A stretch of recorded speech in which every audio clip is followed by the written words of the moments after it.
বোরের atomic মডেলের যে ত্রুটি দেখা গেল, যেগুলো আমরা আগের ক্লাসে আলোচনা করার চেষ্টা করলাম, বোঝানোর চেষ্টা করলাম, সোমারফিল্ড এসে সেই ত্রুটিগুলোকে একটু প্রলেপ দেওয়ার দূর করার চেষ্টা করলেন। এবং আমি যে আগের ক্লাসে তোমাদের বলছিলাম, এটা একটা ধারাবাহিক গল্পের মতো। সোমারফিল্ডের তত্ত্বটা জানলে তুমি দেখবে যে সত্যি তাই, একটা কন্টিনিউয়াস প্রসেস। রাদারফোর্ড বলেছিলেন পরমাণুর দুটো অংশ, একটা হচ্ছে নিউক্লিয়াস যেটা কেন্দ্রে আছে এবং তার চারপাশে অসংখ্য সার্কুলার অরবিট, অজস্র। সেই সার্কুলার অরবিটের যে কোনোটা ধরে ইলেকট্রন নিউক্লিয়াসের চারপাশে রোটেট করছে। এই কথাটা রাদারফোর্ড বলেছে। বলার পর তার মতবাদ নিয়ে বেশ কিছু ত্রুটি ধরা পড়ল। বোর এগিয়ে এলেন ত্রুটি কারেকশন করতে। বোর রাদারফোর্ডের মূল সিদ্ধান্তগুলোকে কিন্তু একই রাখলেন।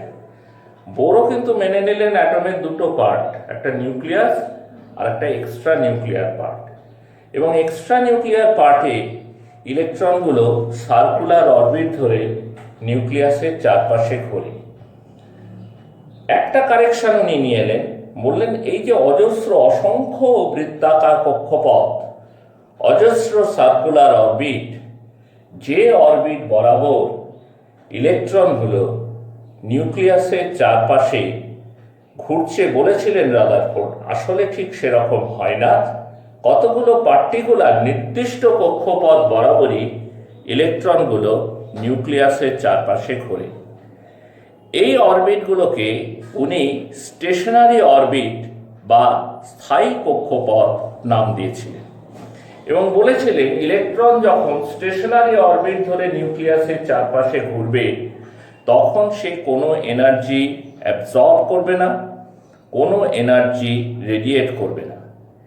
এই কথা বলে রাদারফোর্ডের যে অ্যাটমিক স্টেবিলিটির যে ব্যাখ্যা রাদারফোর্ড দিতে পারছিলেন না, বোর সেটা দিলেন এবং কখন ইলেকট্রন এনার্জি রেডিয়েট করবে সে সম্পর্কে একটা ধারণাও দিলেন। বললেন ইলেকট্রন যখন হায়ার স্টেশনারি এনার্জির অরবিট থেকে লোয়ার স্টেশনারি এনার্জির অরবিটে আসবে তখন সে এনার্জি রেডিয়েট করবে, আর উল্টোটা যদি ঘটে, অর্থাৎ লোয়ার স্টেশনারি অরবিট থেকে যদি সে হায়ার স্টেশনারি অরবিটে যায় তখন সে এনার্জি অ্যাবজর্ব করবে।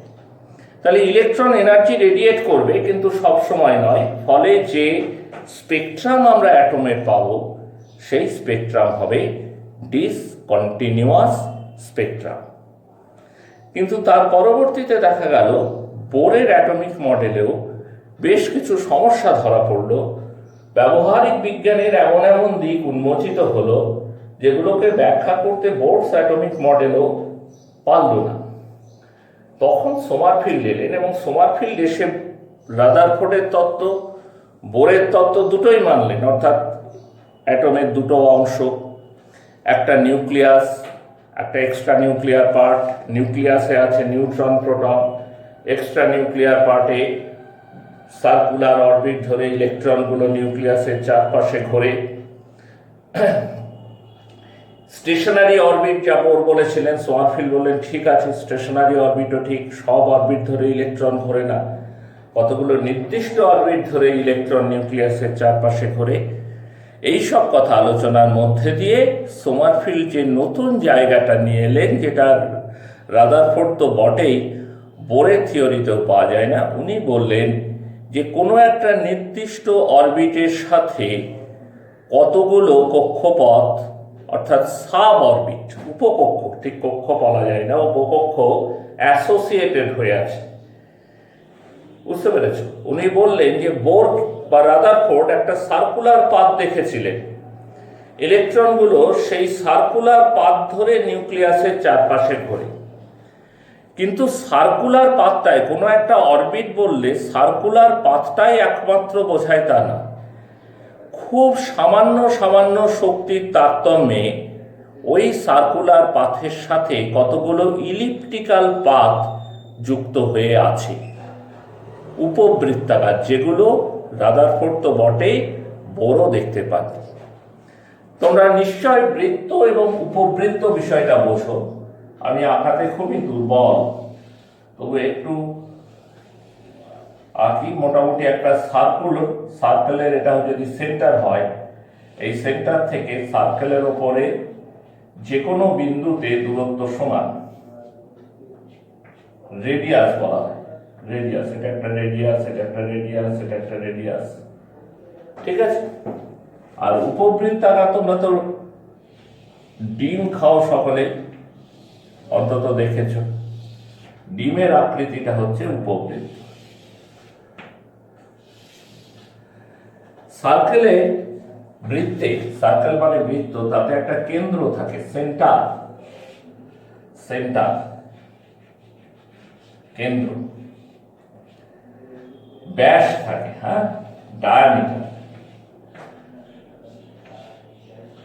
ডায়ামিটার, যেটা কিনা সমান আমরা বলি 2 ইন্টু রেডিয়াস। রেডিয়াসকে 2 দিয়ে গুণ করলেই আমরা ডায়ামিটার পাই। উপবৃত্তের ক্ষেত্রে কিন্তু কোনো সেন্টার থাকে না, থাকে ফোকাস, দুটো ফোকাস। এবং এখানে ডায়ামিটার বা রেডিয়াস বলি না, এই যে লেখাটা দেখছো এটাকে আমরা বলি মেজর অ্যাক্সিস।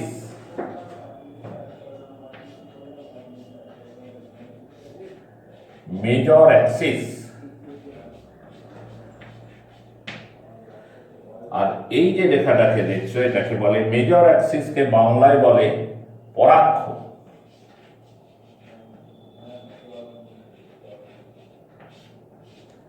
এটা হচ্ছে মাইনর অ্যাক্সিস।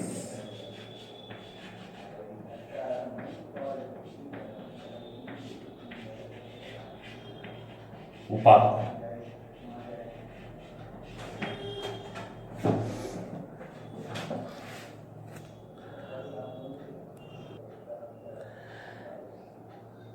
কক্ষপথটা যদি উপবৃত্তাকার হয়, কক্ষপথটা যদি উপবৃত্তাকার না হয়ে আমরা এরকম বলতে পারি, কক্ষপথটা যখন উপবৃত্তাকার তখন নিউক্লিয়াস থাকে যে কোনো একটা ফোকাসে।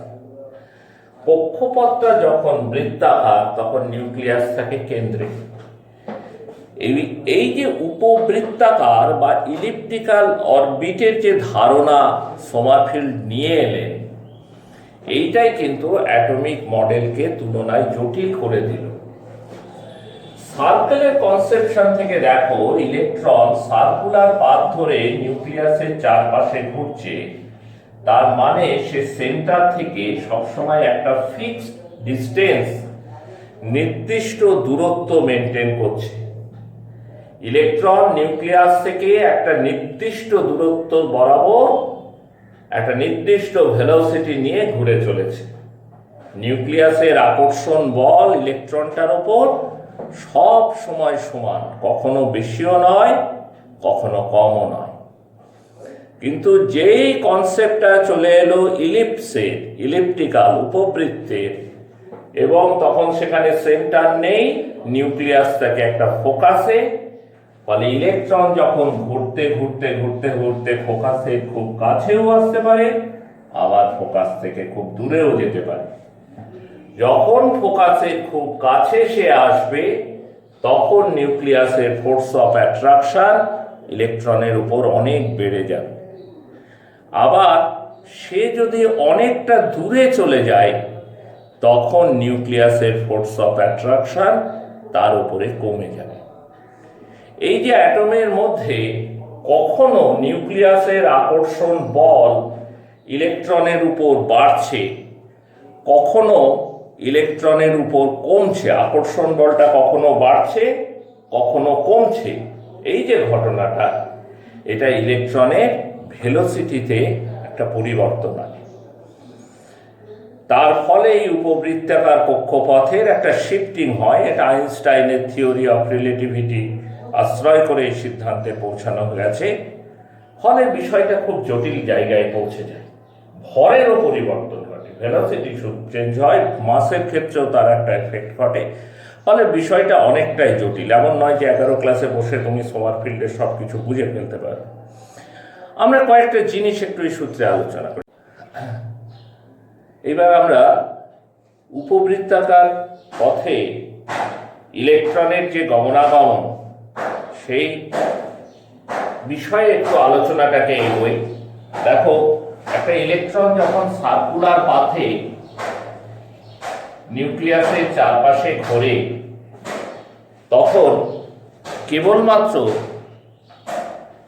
নিউক্লিয়াস থেকে ইলেকট্রন তার দূরত্বটা অপরিবর্তিত থাকে সবসময়। ধরো ইলেকট্রনটা এই অবস্থায় আছে, তখন তার অ্যাঙ্গেলটা পাল্টে যায়, কোণটা পাল্টে, কিন্তু দূরত্বটা অপরিবর্তিত থাকে, তাই না? টোটাল অ্যাঙ্গেল একবার যখন পুরো ঘুরে আসবে একটা ইলেকট্রন, তখন কত ডিগ্রি কোণ ঘুরবে? 360 ডিগ্রি কোণ অ্যাঙ্গেল সে ঘুরবে। এইবার সেখান থেকে তার যাত্রা যদি ধরি, তাহলে এখানে যখন ছিল 0 ডিগ্রি অ্যাঙ্গেল, এখানে যখন পৌঁছলো তখন একটা অ্যাঙ্গেল হলো, এখানে যখন পৌঁছলো অ্যাঙ্গেলটা এই অবস্থা, এখানে যখন গেল তখন অ্যাঙ্গেল এই অবস্থা, এরকম করে ঘুরতে ঘুরতে আবার অরিজিনাল জায়গায় আসা মানে তার 360 ডিগ্রি অ্যাঙ্গেল একটা চেঞ্জ হবে। ঠিক আছে? কেবল তাহলে সার্কুলার পাথে একটা ইলেকট্রন যখন ঘুরছে নিউক্লিয়াসের চারপাশে, তখন কেবল তার অ্যাঙ্গেলটুকু চেঞ্জ হচ্ছে, নিউক্লিয়াসের সাপেক্ষে তার কোণের মানটা চেঞ্জ হচ্ছে, দূরত্বটা কিন্তু কোনো পরিবর্তন ঘটে না। কিন্তু সে যখন ইলিপ্টিক্যাল পাথে ঘোরে, তখন নিউক্লিয়াস তো যে কোনো একটা ফোকাসে থাকে, ফলে নিউক্লিয়াসের সাথে ইলেকট্রনের ডিস্টেন্স, দূরত্ব, এটাও চেঞ্জ হয়, আবার ফাই অর্থাৎ কোণ, অ্যাঙ্গেল, সেটাও চেঞ্জ হয়, দুটোই একসঙ্গে চেঞ্জ হয়। সেই জন্য দুটোর সাপেক্ষে মাপা হয়, দূরত্ব সাপেক্ষে, দূরত্ব পরিবর্তনের সাপেক্ষে জিনিসটা বিচার করতে হবে আমাকে, অ্যাঙ্গেল চেঞ্জের সাপেক্ষে আমাকে বিচার করতে হবে। তা বোরের থিওরি তোমার মনে থাকতে পারে, বোর একটা পস্টুলেটে বলেছিলেন NVR equal to N into H/2π। এই এনটা একটা খুব মিনিংফুল জিনিস। এটা দিয়ে আমরা এন এর ভ্যালু কত আমরা ধরে নিতাম 1 2 3 4, এরকম এনটাকে আমরা ধরে নিতাম যে এটা হচ্ছে কক্ষপথ, 1 নম্বর অরবিট, 2 নম্বর অরবিট, 3 নম্বর অরবিট।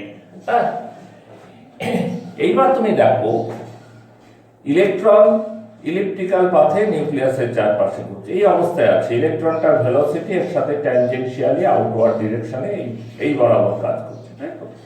এবার যখন এখানে আসবে তখন এই বরাবর ভেলোসিটি কাজ করছে। তোমরা ভেক্টর পড়েছো কিনা আমি জানি না। এই ভেলোসিটিকে আমরা দুটো উপাংশে ভাগ করতে পারি, একটা রেডিয়াল আর একটাকে নাম দেওয়া হয় ট্রান্সভার্স ভেলোসিটি।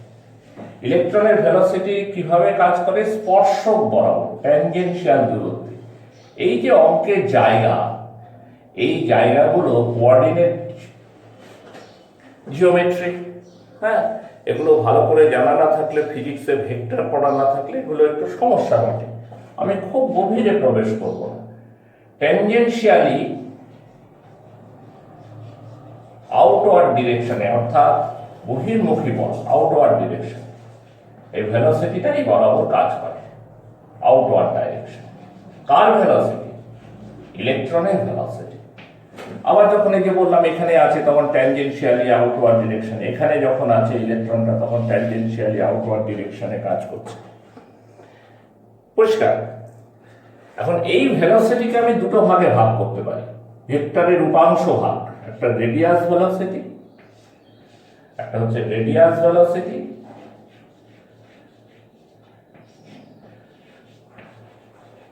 আর একটা হচ্ছে, একটা উপাংশকে নাম দিই রেডিয়াস ভেলোসিটি, আর একটা উপাংশকে নাম দিই ট্রান্সভার্স বা or angular velocity.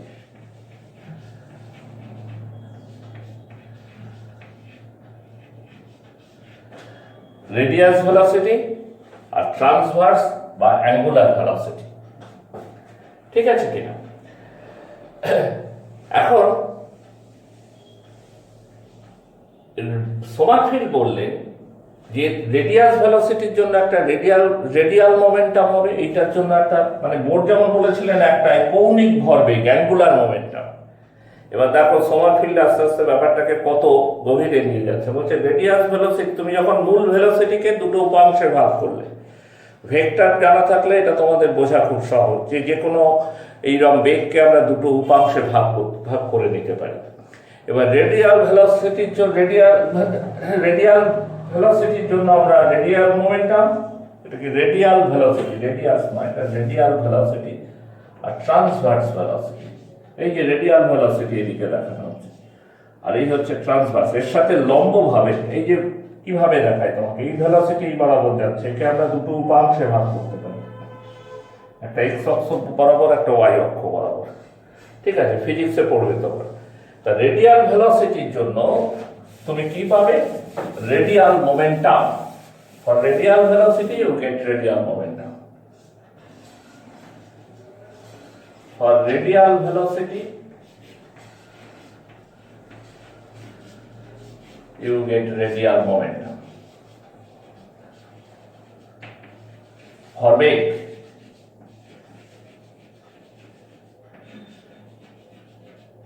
and for angular or transverse velocity, for angular velocity,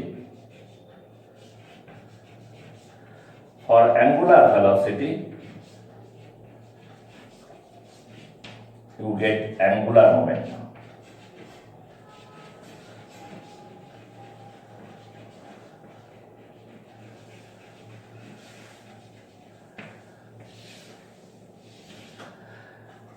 এবং বোর কি বলেছিলেন যে কৌণিক ভরবেগ h/2π সংখ্যাটা সরল গুণিতক হবে, তাই বলেছিলেন, তোমাদের মনে থাকতে পারে। Angular momentum is integral multiple of h/2π, তার থেকেই তো আমরা লিখেছিলাম mvr = n × h/2π। তো এই যে রেডিয়াল মোমেন্টাম আর অ্যাঙ্গুলার মোমেন্টাম, তো ওরা বললেন, সমারফিল্ড বললেন, এই দুটো h/2π সংখ্যাটা সরল গুণিতক হবে। রেডিয়াল মোমেন্টাম ওনার হিসাবে রেডিয়াল মোমেন্টাম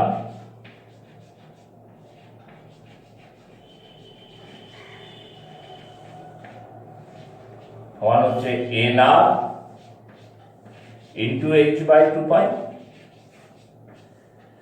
আর অ্যাঙ্গুলার মোমেন্টাম উনি এটাকে অ্যাজিমুথাল মোমেন্টামও বলতেন, azimuthal AZIMUTHAL, angular momentum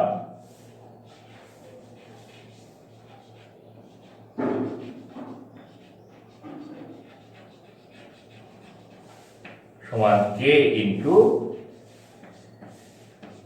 h/2π। ঠিক আছে, বোর একটা n এনেছিলেন, এনটা যদি উনি অরবিট বুঝতাম আমরা, এখানে সমারফিল্ড একটা nr এবং k দুটো কনসেপ্ট এনে ফেললেন। এদের মধ্যে রিলেশন কি? সমারফিল্ড বললেন n সমান, বোরের n সমান nr প্লাস k হবে। বোরের n সমান হচ্ছে nr প্লাস k। ঠিক আছে, দিয়ে সমারফিল্ড বললেন যে এই কে একটা ইম্পর্টেন্ট রোল প্লে করে। এই যে প্রত্যেকটা অরবিট, তাতে আমরা দেখছি বোরের তত্ত্ব অনুযায়ী, বোর বলছেন যে সার্কুলার অরবিট, তার সাথে কতগুলো ইলিপ্টিক্যাল অরবিট জোড়া বেঁধে রয়েছে, যেগুলো বোর খেয়াল করেননি, দেখতে পারেননি। বোঝা যাচ্ছে কথাটা? যেগুলো বোরের পক্ষে বুঝে ওঠা সম্ভব হয়নি, সেগুলোকে উনি সাব অরবিট নাম দিলেন এবং বললেন যে কে যে ভ্যালু, কে ভ্যালু হচ্ছে k value of k, value of k, এটা কি হবে 1 2 3 এরকম করে dot dot dot dot n পর্যন্ত। তাহলে এই কে এর ভ্যালু যত বেশি, মানে n এর যদি সমান হয়, n = k এরকম যদি হয়, তাহলে অরবিট হয়ে যাবে সার্কুলার।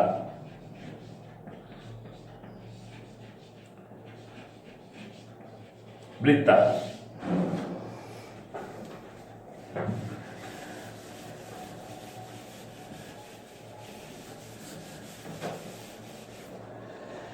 এখন দেখো, n এর ভ্যালু যদি 4 হয়, if n = 4, তাহলে k এর কটা মান পাও তুমি? 1 2 3 4 চারটে ভ্যালু, কারণ k সমান 1 2 3 করে করে n পর্যন্ত, তো n তো 4, তাহলে 1 2 3 4, ঠিক আছে। তার মধ্যে তার মানে উনি বলতে চাইলেন এই যে 4 নম্বর অরবিট তার 4টে সাব অরবিট আছে, যার মধ্যে একটা ইলিপ্টিক্যাল একটা সার্কুলার আর 3টে ইলিপ্টিক্যাল। 3 নম্বর অরবিটের একই রকম ভাবে দেখানো যায়, 3 নম্বর অরবিটের 3টে সাব অরবিট আছে, যার মধ্যে একটা ইলিপ্টিক্যাল, একটা সার্কুলার, বাকিগুলো ইলিপ্টিক্যাল। 5 নম্বর কক্ষপথের 5টা সাব অরবিট আছে, যার একটা সার্কুলার, বাকি 4টে ইলিপ্টিক্যাল। এবং এই সাব অরবিটগুলোর মধ্যে এনার্জির সামান্য সামান্য তফাৎ বা পার্থক্য আছে। একটা ইলেকট্রন ধরা যাক 4 নম্বর অরবিটে আছে, উনি বলেছিলেন বোর কেবল সার্কুলার অরবিটটাই ভাবতেন, 4 নম্বর অরবিটে আছে মানে 4 নম্বর সার্কুলার অরবিটে আছে। সে জাম্প করে 3-এ আসতে চায়, তার মানে 3 নম্বর সার্কুলার অরবিটে আসতে চায়, এটাই ছিল বোরের ভাবনা।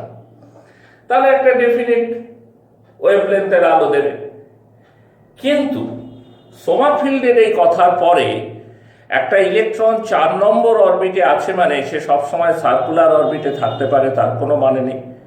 সার্কুলারেও থাকতে পারে, যে কোনো ইলিপ্টিক্যাল অরবিটেও থাকতে পারে।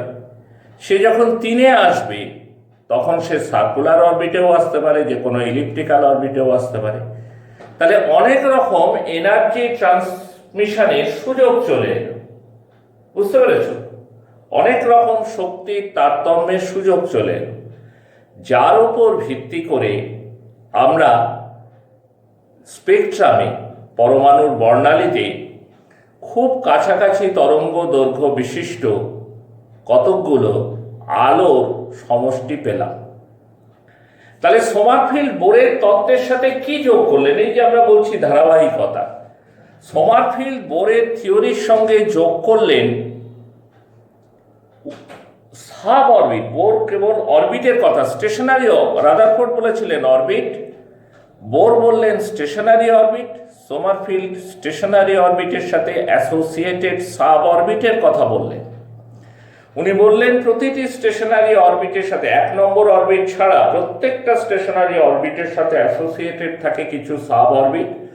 উনার ভাবনায় সেগুলো ইলিপ্টিক্যাল। এই সাব অরবিটগুলোর মধ্যে এনার্জির কোনো ডিফারেন্স, এনার্জির খুব সামান্য সামান্য ডিফারেন্স থাকে। একটা ইলেকট্রন 4 নম্বর অরবিটে আছে কথা মানে 4 নম্বর অরবিটের যে 4টে সাব অরবিট তার যে কোনো একটাই থাকতে পারে। সে সেখান থেকে 2-এ জাম্প করা মানে 2-এর যে সাব অরবিট তার যে কোনোটাই জাম্প করতে পারে।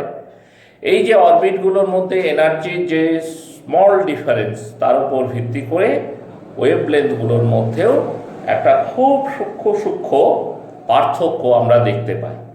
সেই জন্য আমরা বর্ণালীতে স্পেকট্রামে, অ্যাটমের স্পেকট্রামে এই স্প্লিটিংয়ের ঘটনাগুলো দেখতে পাই। তা আমরা সোমারফিল্ডের থিওরি এর চেয়ে বেশি কিছু আলোচনা করবো না। 12 ক্লাসে সোমারফিল্ডের থিওরি থেকে খুব একটা কোশ্চেনও আসে না আর কি। আমরা মূলত এখানে বোরের থিওরির ওপর ভিত্তি করে পড়াশোনাটা এগোই। তো এই পর্যন্ত আজকে